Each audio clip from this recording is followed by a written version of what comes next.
Le Premier ministre malien est venu présenter les condoléances du Mali à la nation burkinabé. De l'aéroport, Modibo Keïta s'est rendu au palais de Kosiam. Puis, sur les lieux de l'attaque terroriste, ce fut l'occasion pour lui de parler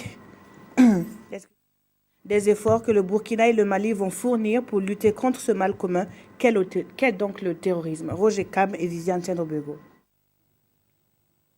La façade de splendides hôtels témoigne, si besoin est, de la violence de l'attentat du 15 janvier 2016 à Ouagadougou. Sur les lieux, le Premier ministre malien écoute les explications, pose des questions sur la santé des blessés. Tous les blessés, c'est par balle. 99% c'est par balle. Il s'inquiète aussi de la nationalité des victimes et pour le moment, nous dépassons déjà les 5 nationalités. Avec son homologue burkinabé, Modibo Keïta encourage tous ceux qui travaillent sur l'enquête.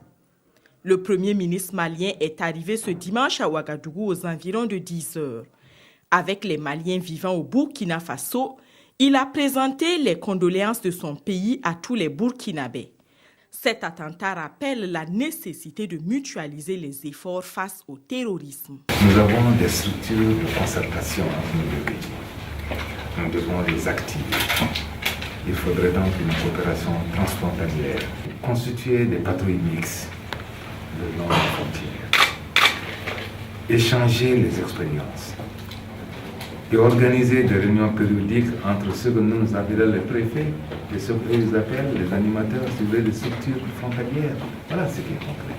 Le chef de l'État a donné son accord pour que la coopération avec le Mali puisse s'intensifier en matière de renseignement, de manière à ce que nous puissions arriver à mettre nos moyens ensemble pour lutter efficacement. Le Premier ministre malien a quitté Ouagadougou pour Bamako aux environs de 14 heures.